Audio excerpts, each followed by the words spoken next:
ఏ రకంగా ధ్వంసం చేశారో కూడా మన కళ్ళు ఎదుటే చూస్తూ ఉన్నాం. ఇవన్నీ కూడా కేవలం ఈ 12 నెలల కాలంలో చంద్రబాబు నాయుడు గారి హయాంలో జరుగుతూ ఉన్న గుడులు గోపురాలకు సంబంధించిన వ్యవస్థల మీద ఆయన చూపుతా ఉన్న శ్రద్ధకు నిదర్శనం.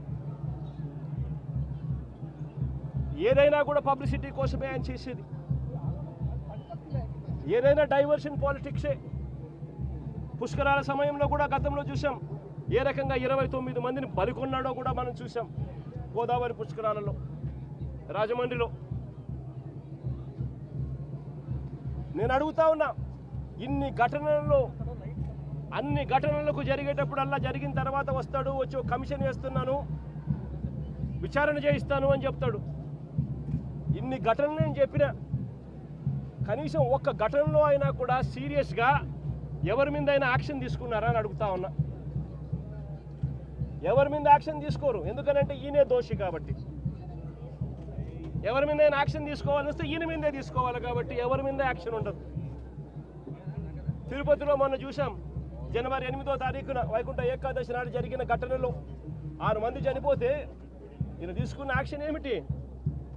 ఎస్పీని అక్కడి నుంచి ట్రాన్స్ఫర్ చేశాడు.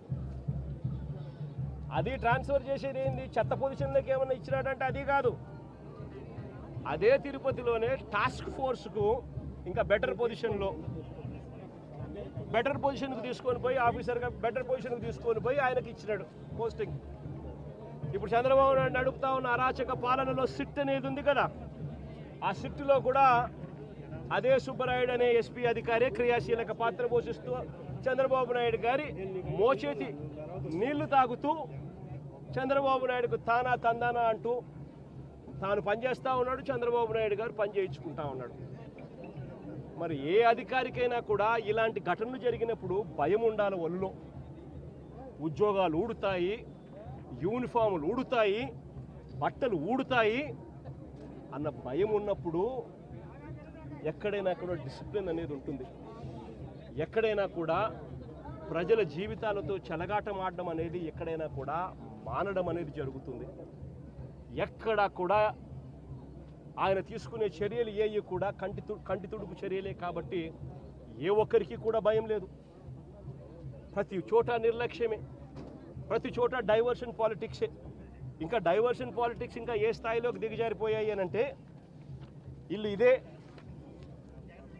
నేను టీవీలలో వాళ్ళ స్టేట్మెంట్లు చూస్తే, ఆ మంత్రులు ఇచ్చే స్టేట్మెంట్ చూస్తే ఆశ్చర్యం అనిపించింది. మొట్టమొదటి స్టేట్మెంట్ వాళ్ళు ఇచ్చింది, ఈ గోడ ఎవరి హయాంలో కట్టారో ఎవరు కట్టారో చూడాలంట. మొట్టమొదటి స్టేట్మెంట్ వాళ్ళు ఇచ్చింది, మంత్రులు ఇచ్చిన స్టేట్మెంట్. అంటే అది కూడా వేరే వాళ్ళ మీద తోసేయాలని చెప్పి కాదు, మీ హయాంలోనే ఈ వారం రోజుల కిందటనే గోడ కట్టారు అని చెప్పి ఎప్పుడైతే తెలుసుకున్నారో అప్పుడేమంటారు? గోడ అనేది పిల్లలతో కట్టారో, సిమెంటుతో కట్టారో, బ్రిక్స్తో కట్టారో అనేది మాకు తెలియదు కదా అంటారు.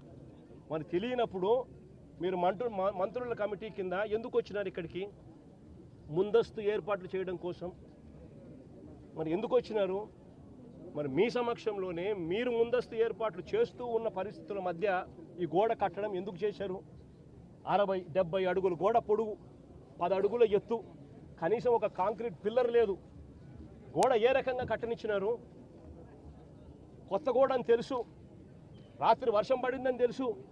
చందనోత్సవం జరిగే ప్రతిసారి వర్షం పడుతుంది, ప్రతి సంవత్సరం. ఆ సెంటిమెంట్ కూడా మరి వర్షం పడింది అని తెలిసినప్పుడు మరి గోడ పక్కనే మనుషులను ఎందుకు నిలబెట్టారు? ప్రతిదీ కూడా డైవర్షన్ పాలిటిక్సే. ఎక్కడా కూడా తప్పు చేసినాము అని పశ్చాత్తాపం లేదు. ఇప్పుడు ఈ కుటుంబంలో 4 చనిపోయినారు. చనిపోయి ఏదో ముఖస్థుతి కోసం అది జగన్ వస్తున్నాడు అని చెప్పి తెలిసి 25 లక్షల రూపాయలు 25 లక్షల రూపాయలు ఇచ్చే కార్యక్రమం, ఒక ఉద్యోగం ఇచ్చే కార్యక్రమం చెప్తా ఉన్నారు. నేను అడుగుతా ఉన్నా, ఇదే కుటుంబానికి నేను భరోసా ఇచ్చి చెప్తా ఉన్నా, ఇంతకుముందు ఏదైనా కూడా ప్రభుత్వం అన్నది ప్రజలకు తోడుగా ఉండాలి, ప్రభుత్వం అన్నది ప్రజలకు భరోసా ఇచ్చే విధంగా ఉండాలి. ప్రభుత్వం తప్పిదం వల్ల ఎక్కడైనా కానీ ఎక్కడైనా మనుషులు చనిపోయిన ఘటన ఎక్కడైనా జరిగితే అది ప్రభుత్వం తప్పిదం వల్ల, అంటే మనం ప్రభుత్వంలో ఉన్నప్పుడు జరిగిన తప్పు వల్ల జరిగితే దానికి పశ్చాత్తాపం ఉండాలి. ఆ పశ్చాత్తాపానికి ఆ కుటుంబానికి మనం ఏమిస్తున్నాము అని చెప్పి మానవతా దృక్పథంతో ఆలోచన చేయాలి. ఇలాంటి ఘటన ఇంతకుముందు విశాఖపట్నంలో జరిగితే, ఇలాంటి ఇంచుమించు ఘటనే జరిగితే గ్యాస్ ఎల్జీ పాలిమర్స్లో ఇలాంటి ఘటన జరిగితే అప్పట్లో జగన్ అనే వ్యక్తి ముఖ్యమంత్రిగా ఉన్నప్పుడు ఎంత ఇచ్చాడో తెలుసా?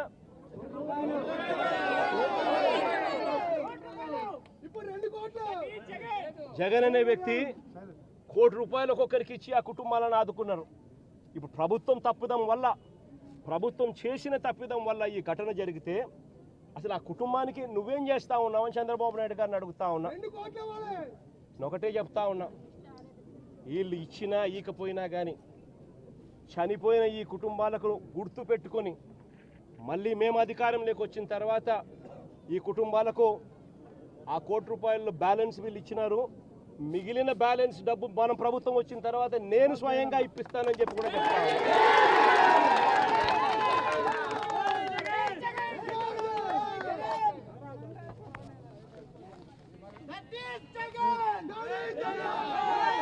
ఇది ఒకసారి ఫోటో చూడండి, ఎక్కడైనా కాలములు కనబడతా ఉన్నాయో చూడండి.